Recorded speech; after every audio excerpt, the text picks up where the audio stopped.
Hello students, मेरा नाम है गौरव और आप देख रहे हैं हमारा चैनल नागपाल एकेडमी। जुड़े रहिए हमारे चैनल से। आज का जो टॉपिक है वो हमारा है बेसिस एंड सबस्पेस का। तो बेसिस एंड सबस्पेस क्या होता है, ध्यान से समझते हैं हम इसको। बेसिस एंड सबस्पेस,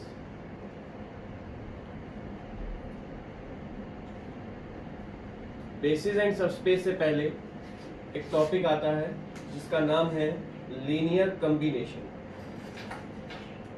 ये लीनियर कॉम्बिनेशन क्या होता है? लीनियर कॉम्बिनेशन कहता है कि एक वेक्टर u को लिखा जा सकता है लीनियर कॉम्बिनेशन ऑफ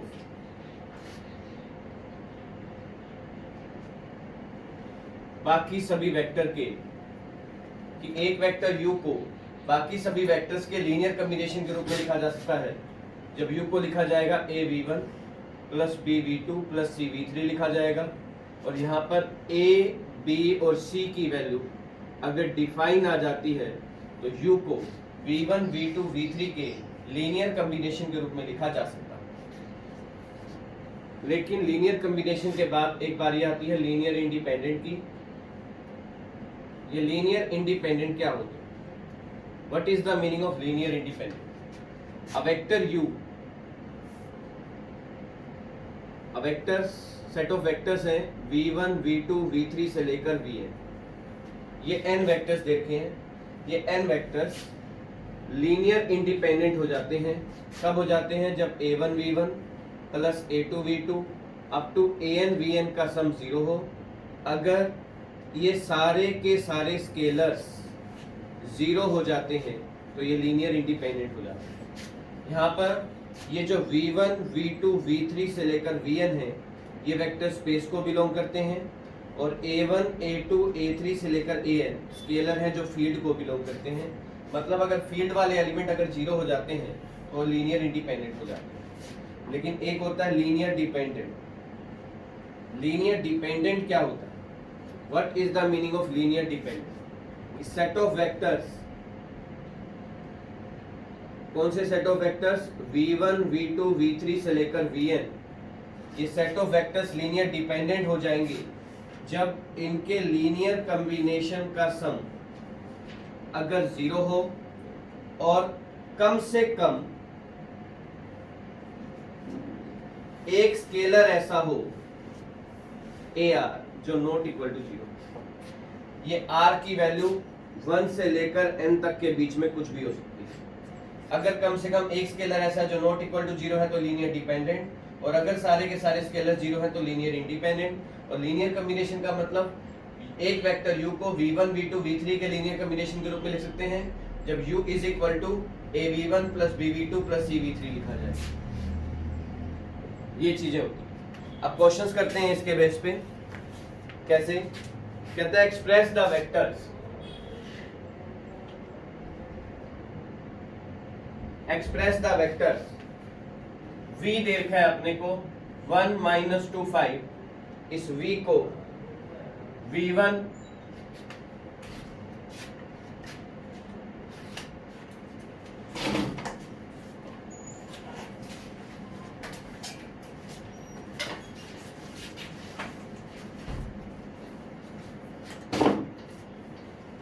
इस v को v1 v2 और v3 इन सब के लीनियर कॉम्बिनेशन के रूप में लिखना है। कहता है एक वेक्टर v दे रखा है, इस v वेक्टर को v1 v2 v3 के लीनियर कॉम्बिनेशन के रूप में लिखो। तो कैसे लिखेंगे? v इज इक्वल टू हो जाएगा av1 plus bv2 plus cv3 हो जाएगा। v मतलब क्या है यहाँ पर? 1 minus 2 5 is equal to a into में पहला वेक्टर, b इंटू में दूसरा वेक्टर, प्लस c इंटू में तीसरा वेक्टर हो जाएगा। अब एलिमेंट्स कंपेयर करते हैं। यहाँ से फर्स्ट एलिमेंट कंपेयर करेंगे 1 इज इक्वल टू हो जाएगा a plus b plus 2c, minus 2 is equal to हो जाएगा a plus 2b minus c, और 5 इज इक्वल टू हो जाएगा a plus 3b plus c। अब यहाँ पर 3 इक्वेशन बन गई हैं। इन तीनों इक्वेशन को सोल्व करके यहाँ से a की, b की और c की वैल्यू निकाल लेंगे। a की वैल्यू आ जाएगी -6, b की वैल्यू आ जाएगी 3 और c की वैल्यू आ जाएगी 2। अब ये ए बी सी की वैल्यू उठाकर यहाँ पर पुट कर देंगे, तो 1 minus 2 5 is equal to minus 6 into में 1 1 1 प्लस 3 इंटू में 1 2 3 प्लस 2 इंटू में 2 माइनस 1 1, यानी कि इस एक वेक्टर को बाकी सभी वेक्टर्स के लीनियर कॉम्बिनेशन के रूप में लिखा जा सकता है। नेक्स्ट अगला क्वेश्चन आता है हमारा, हमें कहता है कि एक वेक्टर दे रखा है v1 माइनस 2k और इस वेक्टर v को v1 और v2 के लीनियर कॉम्बिनेशन के रूप में लिखना है। v1 दे रखा है अपने को 3 0 माइनस 2 और v2 अपने को दे रखा है 2 माइनस 1 माइनस 5, और इस v को v1 और v2 के लीनियर कॉम्बिनेशन के रूप में लिखा जा सकता है। और हमें कहता है k की वैल्यू फाइंड आउट करो। हमें क्या निकालनी है? Find the value of k। हमें k की वैल्यू निकालनी है जब इस v को v1 और v2 के लीनियर कॉम्बिनेशन के रूप में लिखा जाएगा। तो कैसे लिखेंगे? यहाँ पर एक v है, एक v1 है और एक v2 है, तो हम क्या लिखेंगे? v is equal to a into में v1 प्लस b इंटू में v2 लिख देंगे। और अब एलिमेंट्स कंपेयर करेंगे, यहाँ से a और b की वैल्यू निकालेंगे। पहला एलिमेंट यहाँ पर है 1 is equal to 3a plus 2b, दूसरा एलिमेंट है minus 2 is equal to minus b, और तीसरा एलिमेंट है यहाँ पर k is equal to minus 2a minus 5b है। यहाँ से हमने देखा कि b की वैल्यू 2 आ रही है, b की वैल्यू 2 यहाँ पर पुट करेंगे, 2 2 जा 4, 1 में से 4 गया माइनस 3, और a की वैल्यू आ जाएगी माइनस 1। a और b की वैल्यू उठाकर यहाँ पर पुट करेंगे, a की वैल्यू रखेंगे माइनस 1 तो 2 आ जाएगा, b की वैल्यू 2 रखेंगे तो माइनस 10 मतलब माइनस 8 आ जाएगा। इसमें ये कह रखा था कि v को v1 और v2 के लीनियर कॉम्बिनेशन के रूप में लिखा जा सकता है और हमें k की वैल्यू निकालनी है। तो v को हमने क्या लिखा? a v1 plus b v2 लिखा। अब a और b की वैल्यू निकाली, वो उठाकर थर्ड इक्वेशन में पुट कर दी, यहाँ से k की वैल्यू आ गई। नेक्स्ट अगला क्वेश्चन आता है, हमें कहता है कि एक वेक्टर a दे रखा है मैट्रिक्स में 3 माइनस 1 1 माइनस 2, इसको b c और d इनके लीनियर कॉम्बिनेशन के रूप में लिखना। तो इस a वेक्टर को b c d के लीनियर कॉम्बिनेशन के रूप में कैसे लिखा जाएगा? यहाँ पर लिखेंगे हम 3 minus 1 1 minus 2 is equal to a into में फर्स्ट वेक्टर, b इंटू में second vector, plus c into में थर्ड वेक्टर लिख देंगे। अब एलिमेंट्स कंपेयर करेंगे, फर्स्ट एलिमेंट कंपेयर करते हैं, 3 is equal to a plus b plus c हो जाएगा, minus 1 is equal to a plus b minus c हो जाएगा, और 1 is equal to minus b हो जाएगा। और अगर माइनस 2 से कंपेयर करें तो minus 2 is equal to minus a आ जाएगा। तो हमने यहाँ पर देख लिया कि यहाँ से कंपेयर करें तो a की वैल्यू 2 आ रही है और b की वैल्यू माइनस 1 आ रही है। a और b की वैल्यू उठाकर अगर मैं यहाँ पर पुट कर दूं तो minus 1 is equal to 2 minus 1 minus c, minus 1 is equal to 1 minus c, और minus 1 minus 1 is equal to minus c, c की वैल्यू 2 आ जाएगी। अब यहाँ पर a b c की वैल्यू जो आई है वो उठाकर यहाँ पर पुट कर देंगे, तो इस b वेक्टर को v1 v2 v3 के लीनियर कॉम्बिनेशन के रूप में लिखा जा सकता है। नेक्स्ट अगली बारी आती है, नेक्स्ट क्वेश्चन है, वो भी सेम ही है। नेक्स्ट क्वेश्चन हमें कहता है कि एक वेक्टर a दे रखा है 2 0 4 माइनस 5 और इसको b c d के लीनियर कॉम्बिनेशन के रूप में लिखना है। b वेक्टर दे रखा है 0 माइनस 3 2 0, c वेक्टर दे रखा है 0 0 2 1 और d वेक्टर दे रखा है 2 3 0 5। इस वेक्टर को भी इन तीनों के लीनियर कॉम्बिनेशन के रूप में लिखना है। डिटो ऐसे ही करेंगे कि इस वेक्टर को लिखेंगे a इंटू में पहला, b इंटू में दूसरा, c इंटू में तीसरा, और एलिमेंट्स कंपेयर करके a b c की वैल्यूज निकाल लेंगे। नेक्स्ट अगला क्वेश्चन आता है, आगे बढ़ते हैं हम।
नेक्स्ट अगला क्वेश्चन आता है, हमें कहता है कि show that two vectors are linear dependent when one is scalar multiple of other. दो वेक्टर्स लीनियर डिपेंडेंट हो जाते हैं जब एक दूसरे का स्केलर मल्टीपल है। इसका मतलब क्या है? मैंने कहा let us consider two vectors u and v जो वेक्टर स्पेस को बिलोंग करते हैं। दो वेक्टर्स ले लिए हमने u और v जो वेक्टर स्पेस को बिलोंग करते हैं, इस तरह से ले लिए कि उनकी लीनियर कॉम्बिनेशन का जो सम है वो 0। अब इनकी लीनियर कॉम्बिनेशन का सम 0 है, इसका मतलब क्या है कि चाहे कोई भी वेक्टर हो, चाहे 2 हो, चाहे 3 हो, चाहे 10 हो, उनके लीनियर कॉम्बिनेशन का सम हमेशा 0 होता है। au प्लस bv 0 है तो au is equal to minus bv हो जाएगा और u is equal to minus b by a into v हो जाएगा। अगर u is equal to minus b by a into v है तो इसका मतलब है माइनस b बाई a को लैम्डा कह दूंगा, u is equal to lambda v हो जाएगा, यानी कि u is scalar multiple of v। u जो है v का स्केलर मल्टीपल। उसी तरह से अगर au plus bv is equal to 0 है तो कंपेयर करूंगा तो bv is equal to minus au हो जाएगा, v is equal to minus a by b into u हो जाएगा, v is equal to lambda u हो जाएगा। यहाँ पर u v का स्केलर मल्टीपल है और यहाँ पर v u का स्केलर मल्टीपल है। अगर एक वेक्टर दूसरे वेक्टर का स्केलर मल्टीपल आ जाता है तो ये दोनों वेक्टर लीनियर डिपेंडेंट हो जाते हैं। नेक्स्ट क्वेश्चन आता है, हमें कहता है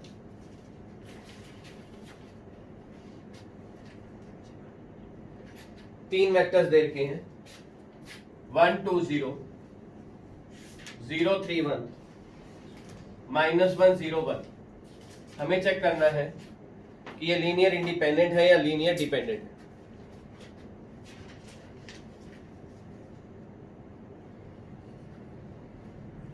हमें कहता है कि चेक करना है हमें कि ये लीनियर इंडिपेंडेंट है या लीनियर डिपेंडेंट है। तो कैसे करेंगे इनको लीनियर इंडिपेंडेंट या लीनियर डिपेंडेंट करने के लिए? दो तरीके हैं हमारे पास। पहला तरीका ये है कि a इंटू में 1 2 0, b इंटू में 0 3 1 प्लस c इंटू में माइनस 1 0 1 को 0 के इक्वल रख देंगे।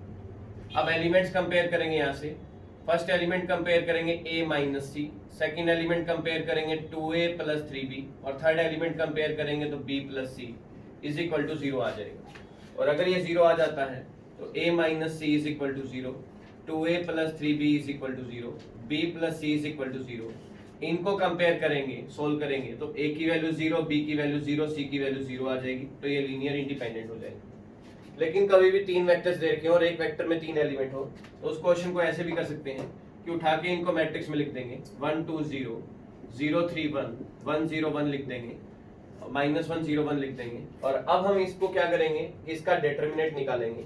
अगर इसका डिटरमिनेंट नॉट इक्वल टू 0 आता है तो लीनियर इंडिपेंडेंट, और अगर इसका डिटरमिनेंट 0 आ जाता है तो लीनियर डिपेंडेंट हो जाता है। तो हम चेक करते हैं इसका डिटरमिनेंट क्या आता है। 1 रो गई कॉलम गया 3 1 0 1 माइनस 2 रो गई कॉलम गया 0 1 माइनस 1 1 प्लस 0 रो गई कॉलम गया 0 3 माइनस 1 0 हो गया। तो यहाँ से आउटपुट आ गई 3 माइनस 2 प्लस का 1, तो ये टोटल वैल्यू आ गई 3 माइनस 2 यानी कि 1 आ गई। ये 1 जो है वो नॉट इक्वल टू 0 है, इसलिए ये वेक्टर लीनियर इंडिपेंडेंट हो जाएगा। यानी कि अगर तीन वेक्टर्स दे रखे हो तो उन क्वेश्चन को सोल्व करने का एक यही मेथड है। ट्राई के लिए क्वेश्चन खुद सोल्व करना। 1 2 3 1 0 0 0 2 3 है, चेक करना है लीनियर इंडिपेंडेंट है या डिपेंडेंट है। एक वेक्टर दे रखा है 1 1 1 1 2 3 0 1 2, इसमें भी चेक करना है कि ये लीनियर डिपेंडेंट है या इंडिपेंडेंट है। नेक्स्ट आगे बारी आती है, हमें कहता है शो दैट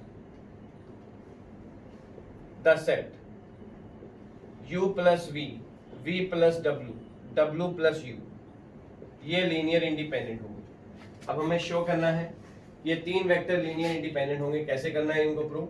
हम क्या करेंगे, ए इंटू में पहला वेक्टर ले लेंगे, बी इंटू में दूसरा वेक्टर ले लेंगे और सी इंटू में तीसरा वेक्टर ले लेंगे और उसको जीरो के इक्वल रख देंगे। तो यहाँ से सबसे पहले u का कोफिशिएंट कंपेयर करेंगे। u का कोफिशिएंट यहाँ से आया a और यहाँ से u का कोफिशिएंट आया c इज इक्वल टू 0 हो जाएगा। फिर v का कोफिशिएंट कंपेयर करेंगे, a प्लस में b इज इक्वल टू 0 हो जाएगा। w का कोफिशिएंट कंपेयर करेंगे, b plus c is equal to 0 हो जाएगा। अब चाहे तो आप यहाँ पे a b c को सोल्व कर सकते हैं, चाहे आप यहाँ पे इनको मैट्रिक्स में लिख सकते हैं 1 0 1 1 1 0 0 1 1 लिख देंगे हम यहाँ पर और इसका डिटरमिनेंट निकालेंगे और डिटरमिनेंट अगर नॉट इक्वल टू 0 आता है तो लीनियर इंडिपेंडेंट हो जाएगा। अगर इसका डिटरमिनेंट ही 0 हो जाता तो ये तीनों वेक्टर लीनियर डिपेंडेंट हो जाते हैं। तो डिटरमिनेंट निकाला तो अब आपको आता ही है। आई होप आपको समझ में आ रहा होगा। नेक्स्ट अगले क्वेश्चन आता है, अगले क्वेश्चन पे बढ़ते हैं हम।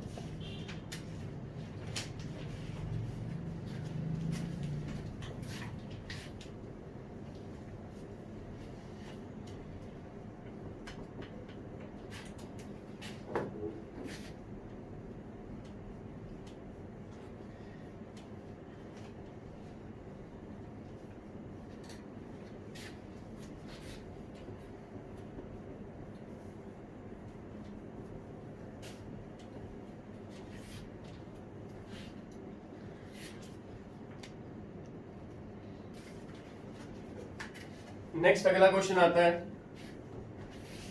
हमें कहता है कि ए वेक्टर दे रखा है हमें 2 1 -1 3 -2 4। बी वेक्टर दे रखा है हमें 1 1 3 -2 0 5। सी वेक्टर दे रखा है हमें 4 -1 2 1 -2 3 दे। और अब इन तीनों वेक्टर को हमें लीनियर इंडिपेंडेंट प्रूव करना है। ये तीन वेक्टर्स लीनियर इंडिपेंडेंट कब होंगे? देखिए तीन वेक्टर्स लीनियर इंडिपेंडेंट करने के लिए यहां पर भी हम यही लिखेंगे, a इंटू में पहला वेक्टर, b इंटू में दूसरा वेक्टर और c इंटू में तीसरा वेक्टर लिख देंगे और उसको 0 के इक्वल रख देंगे। एलिमेंट्स कंपेयर करेंगे। सबसे पहले फर्स्ट एलिमेंट कंपेयर करते हैं तो वैल्यू आएगी 2a plus b plus 4c। दूसरी एलिमेंट कंपेयर करते हैं a plus b minus c। तीसरा एलिमेंट कंपेयर करते हैं -a plus 3b plus 2c। Next 3a minus 2b plus c minus 2a minus 2c और 4a plus 5b plus 3c। इसको 0 के equal रख देते हैं। इसका मतलब है हमारे पास 6 इक्वेशन आई है। कोई 3 इक्वेशन पहली ले लेंगे हम यहाँ से। 2a plus b plus 4c is equal to 0 लिया, a plus b minus c is equal to 0 लिया और minus a plus 3b plus 2c is equal to 0 ले लिया। अब इन तीनों को हम उठाकर एक मैट्रिक्स में लिख देंगे। मैट्रिक्स में कैसे लिखा हमने? 2 1 4 लिखा, 1 1 -1 लिखा, -1 3 2 लिखा। इन तीनों का उठा के मैट्रिक्स में लिखा। अब इसको डिटरमिनेंट निकालते हैं। अगर इसका डिटरमिनेंट नॉट इक्वल टू 0 आ जाएगा तो लीनियर इंडिपेंडेंट और अगर इसका डिटरमिनेंट 0 आ जाएगा तो लीनियर डिपेंडेंट हो जाएगा। इस तरीके से इन क्वेश्चंस को करना। नेक्स्ट अगली बारी आती है, अगली एक थ्योरम है। हमें कहता है कि इफ x1 x2 x3 से लेकर xr is a linear independent system, is a linear independent system. ये ऑलरेडी लीनियर इंडिपेंडेंट है, यानी कि इनके साथ लगते हुए scalars already not equal to already 0 के इक्वल है। और आगे हमें कहता है if a is any non singular matrix, a कोई नॉन सिंगुलर मैट्रिक्स है, देन प्रूव दैट, तब प्रूव करना है हमें कि ax1 ax2 ax3 से लेकर axr ये सारे भी लीनियर इंडिपेंडेंट होंगे। अगर x1 से लेकर xr लीनियर इंडिपेंडेंट है, a नॉन सिंगुलर मैट्रिक्स है, तो प्रूव करना है ax1 से लेकर axr भी लीनियर इंडिपेंडेंट होंगे। तो कैसे प्रूव करना है? प्रूफ में लिखेंगे हम कि इफ x1 x2 x3 से लेकर xr ये सभी लीनियर इंडिपेंडेंट है तो इनके लीनियर कॉम्बिनेशन का जो सम है वो 0 के इक्वल हो जाएगा। लीनियर कॉम्बिनेशन मतलब a1 x1 A2X2 से लेकर ARXR 0 के इक्वल हो जाएगा, जहां पर सारे के सारे स्केलर मतलब A1 से लेकर AR तक के स्केलर जो है वो 0 के इक्वल है। अब हमने क्या करना है, if A is non singular matrix, तो हम यहां पर लेट अस कंसीडर करते हैं R vector, let us consider R vectors consider करते हैं हम। R वेक्टर कौन से लेते हैं, AX1, AX2, AX3 से लेकर AXR, ये R वेक्टर हम कंसीडर करते हैं। इस तरीके से कंसीडर करते हैं कि A1 इंटू में AX1, A2 इंटू में AX2 से लेकर AR इंटू में AXR को 0 के इक्वल रखते हैं। यहां से एक कॉमन निकालते हैं, एक कॉमन निकाला हमने तो A1X1, A2X2 से लेकर ARXR 0 के इक्वल हो जाएगा। अगर A नॉन सिंगुलर मैट्रिक्स है, अगर A नॉन सिंगुलर मैट्रिक्स है, तो अगर कोई मैट्रिक्स नॉन सिंगुलर होती है तो उसका इनवर्स एग्जिस्ट करता है, मतलब A का इनवर्स एग्जिस्ट करेगा और A इनवर्स से दोनों तरफ मल्टीप्लाई कर देंगे, तो A इनवर्स A इंटू में A1X1, A2X2 से लेकर ARXR 0 के इक्वल हो जाएगा। A इनवर्स से आइडेंटिटी होता है, तो A1X1, A2X2 से लेकर ARXR 0 हो जाएगा। यहाँ पर हमें दे ही रखा है कि ये सारे के सारे स्केलर 0 के इक्वल हैं। अगर ये सारे के सारे स्केलर 0 हैं तो ये सारे सेट ऑफ वेक्टर भी क्या हो जाएगा, लीनियर इंडिपेंडेंट हो जाएगा।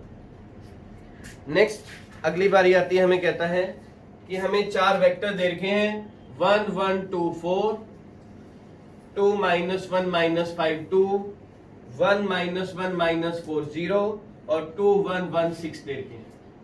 ये दे रखे हैं 4 वेक्टर और हमें इनको शो करना है कि ये लीनियर डिपेंडेंट होंगे। अब ये लीनियर डिपेंडेंट कब होंगे, हम क्या करेंगे, इन चारों वेक्टर्स को उठाकर मैट्रिक्स में लिख देंगे। चारों वेक्टर्स को उठा के हमने मैट्रिक्स में लिखा। अब देखिए 4x4 की मैट्रिक्स का डिटरमिनेट करना थोड़ा टफ है, तो हम क्या करेंगे, इनके ऊपर रो ऑपरेशन लगाएंगे और रो ऑपरेशन लगा लगा के डायगोनल से नीचे वाले एलिमेंट को 0 बना देंगे। मतलब इसको रो इकोलॉन फॉर्म में लिखना। रो इकोलॉन फॉर्म का मतलब होता है रो ऑपरेशन लगा के डायगोनल से नीचे वाले एलिमेंट को 0 बना देना। तो इसको रो इकोलॉन फॉर्म में जब हमने लिखा तो हमारे पास मैट्रिक्स ये बन जाएगी 1 2 1 2 0 1 2/3 1/3 0 0 0 0 0 0 0 0 बन जाएगी। मतलब अगर किसी मैट्रिक्स में कोई एक रो भी 0 हो जाती है तो उसका डिटरमिनेंट 0 हो जाता है। इस मैट्रिक्स में तो कोई 2 रो ऐसी है जिनका डिटरमिनेंट 0 है, सॉरी 2 रो ऐसी है जो 0 है, तो इसका मतलब इसका डिटरमिनेंट 0 हो जाएगा। और अगर किसी मैट्रिक्स का डिटरमिनेंट 0 हो जाता है तो 4 वेक्टर ये जो हैं गिवन में दे रखे हैं वो लीनियर डिपेंडेंट हो जाएंगे। तो ये चारों वेक्टर्स लीनियर डिपेंडेंट हो जाएंगे। नेक्स्ट अगली बारी आती है, हमें कहता है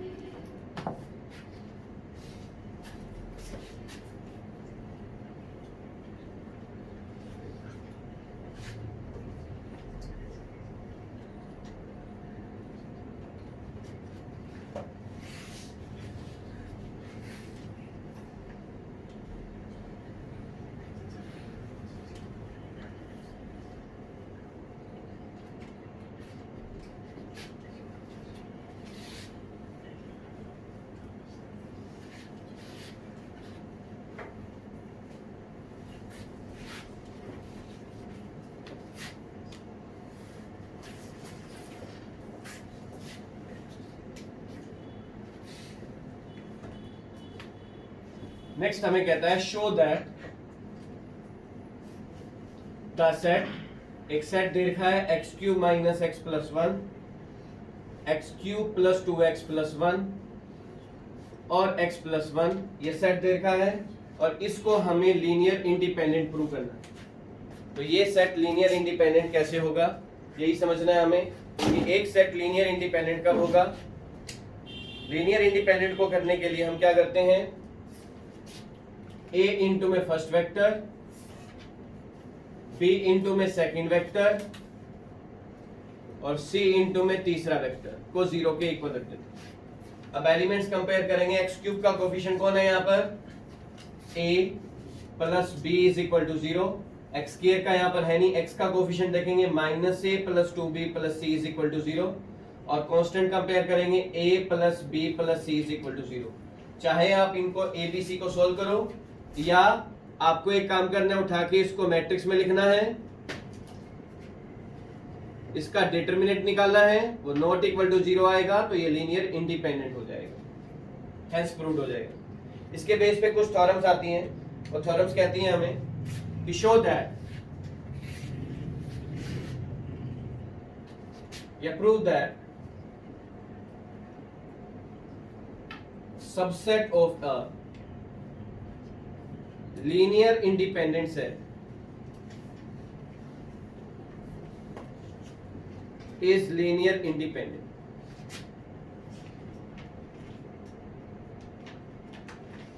लीनियर इंडिपेंडेंट सेट का सबसेट लीनियर इंडिपेंडेंट होता है। तो प्रूफ में लिखेंगे let us consider a set S1। एक सेट ले लेंगे हम S1, एक सेट ले लेंगे S1 के अंदर हम V1 V2 V3 से लेकर Vn वेक्टर्स ले लेंगे और गिवन में दे रखा है कि S1 जो है वो एक लीनियर इंडिपेंडेंट सेट। हम पहले से ही मान के चल पड़े कि ये लीनियर इंडिपेंडेंट है। अगर ये लीनियर इंडिपेंडेंट है तो इनके साथ लगते हुए जितने भी स्केलर्स होंगे वो जीरो के इक्वल होंगे।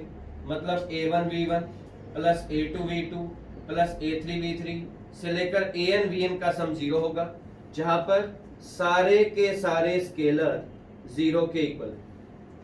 हमें पहले से ही गिवन में दे रखा है कि A1 से लेकर AN तक के सारे स्केलर जीरो हैं, क्योंकि S1 लीनियर इंडिपेंडेंट है। S1 लीनियर इंडिपेंडेंट है तो इनके लीनियर कॉम्बिनेशन का सम जीरो होगा और सारे के सारे स्केलर जीरो होंगे। फिर हम कहेंगे let us consider S2 which is subset of S1। एक S2 कंसीडर करते हैं सबसेट जो कि S1 का सबसेट। S2 हमने ले लिया V1 V2 V3 से लेकर Vn ऐसे ले लिया, जहां पर S2 S1 का सबसेट है। S2 is a subset of S1। Now अगर इनके लीनियर कॉम्बिनेशन का सम जीरो है तो चाहे कोई सेट लीनियर डिपेंडेंट हो या इंडिपेंडेंट हो, उनके लीनियर कॉम्बिनेशन के सम को जीरो रखते हैं। मतलब A1 V1 plus A2 V2 up to AM VM zero के इक्वल होगा, जहां पर m n से छोटा है। क्योंकि मान लो ये 1 से 50 तक जा रहा है, n मान लो 50 है, तो ये 50 से लेस देन कोई भी वैल्यू हो सकती है, 40 48 46 कुछ भी हो सकता है। इनके लीनियर कॉम्बिनेशन का सम जीरो होगा। फिर मैंने कहा इफ अगर A1 से लेकर AN तक के स्केलर जीरो हैं, देन इट इंप्लाइज A1 से लेकर AM तक के स्केलर भी तो जीरो होंगे। यानी कि जब 1 से लेकर 50 तक के स्केलर जीरो हैं तो 1 से लेकर 40 तक के भी तो स्केलर जीरो होंगे। तो इसका मतलब हमें ये मिलेगा कि S2 जो है वो लीनियर इंडिपेंडेंट हो जाएगा। यानी कि subset of A linear independent set को लीनियर इंडिपेंडेंट प्रूव करना हो तो सबसे पहले एक सेट S1 लेंगे जिसके अंदर n वेक्टर्स लेंगे, उनके लीनियर कॉम्बिनेशन का सम जीरो है तो सारे के सारे स्केलर जीरो हो जाएंगे। S2 लेंगे, S2 क्या है? S1 का सबसेट है। S2 अगर S1 का सबसेट है तो इसके अंदर इससे कम एलिमेंट होंगे, मतलब m n से छोटा होगा। अगर 1 से लेकर n तक के सारे स्केलर जीरो है तो 1 से लेकर n तक के सारे स्केलर भी जीरो हो जाएंगे और S2 लीनियर इंडिपेंडेंट हो जाएगा। नेक्स्ट अगली थ्योरम आती है, कहते हैं prove that superset of a linear dependent set is linear dependent. Linear dependent set का सुपरसेट लीनियर डिपेंडेंट होता है। तो प्रूफ में लिखेंगे let us consider a set S1। अब S1 में यहां पर हम सबसेट लेना है, ये वाला, ये इसको S1 मान लेंगे। यानी कि S1 हमने मान लिया V1 V2 V3 से लेकर Vn, इस तरह से ले लिया। और गिवन में दे रखा है S1 जो है वो लीनियर डिपेंडेंट सेट है। और अगर S1 लीनियर डिपेंडेंट है तो इसके अंदर कम से कम कोई एक स्केलर ऐसा होगा जो नॉट इक्वल टू जीरो होगा। मतलब A1 V1 plus A2 V2 से लेकर AM VM का सम जीरो होगा और यहाँ पर कम से कम एक स्केलर ऐसा है जो नॉट इक्वल टू जीरो है, जहां पर R की वैल्यू 1 से लेकर M के बीच में कुछ भी हो सकती है। फिर हमने क्या लिया, let S2 be the superset of S1 ले लिया। मतलब S2 S1 का सुपरसेट ले लिया। अब S2 के अंदर हमने कौन से वेक्टर ले लिए? V1 V2 V3 से लेकर Vn ले लिए।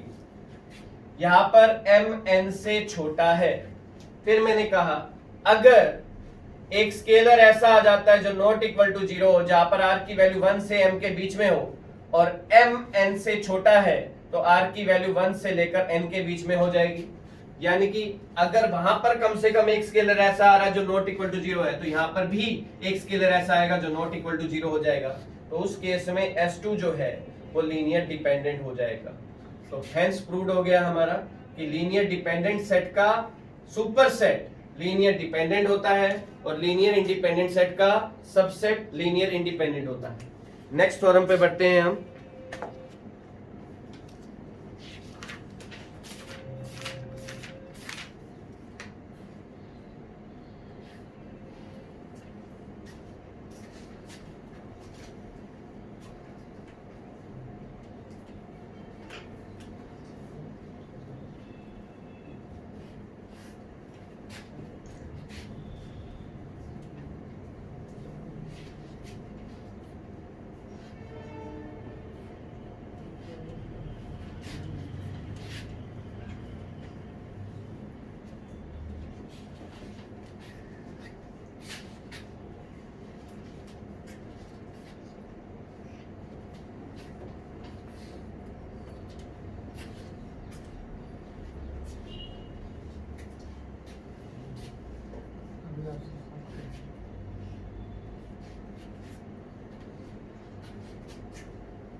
नेक्स्ट आगे हमें कहता है if a subset S is equal to V1 V2 V3 से लेकर Vn is linear independent, then prove that none of the vector is zero vector।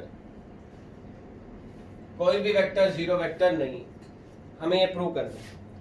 तो हम कैसे प्रूव करेंगे, ध्यान से समझिए। मैंने कहा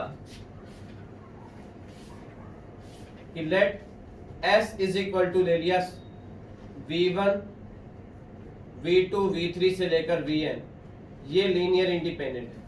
अगर ये लीनियर इंडिपेंडेंट है तो इनके लीनियर कॉम्बिनेशन का जो सम होगा वो 0 के इक्वल होगा। जहां पर अगर इनके लीनियर कॉम्बिनेशन का सम 0 है, जहां पर सारे के सारे स्केलर 0 के इक्वल है। फिर हमने कहा लेट अस कंसीडर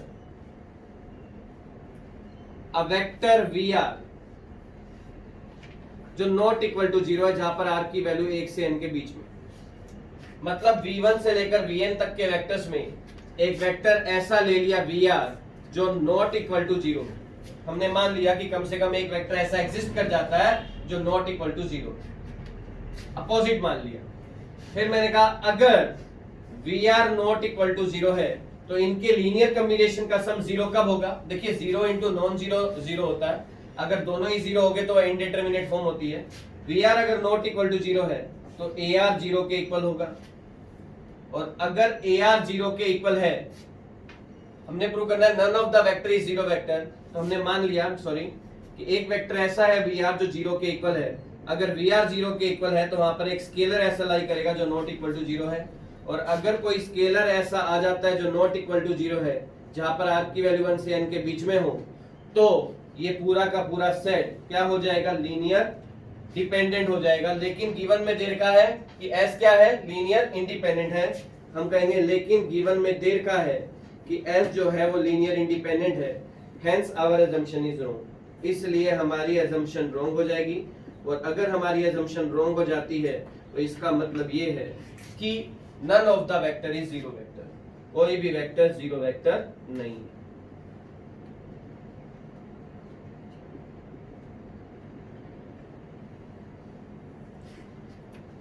तो ये था हमारा बेसिस एंड डायमेंशन का first part. Basis and dimension के 3 पार्ट हैं, तो फर्स्ट पार्ट आज ये था। तो जुड़े रहिए हमारे चैनल से। कल हम बेसिस एंड डायमेंशन का सेकंड पार्ट लेके इसी समय हाजिर होंगे। Thank you.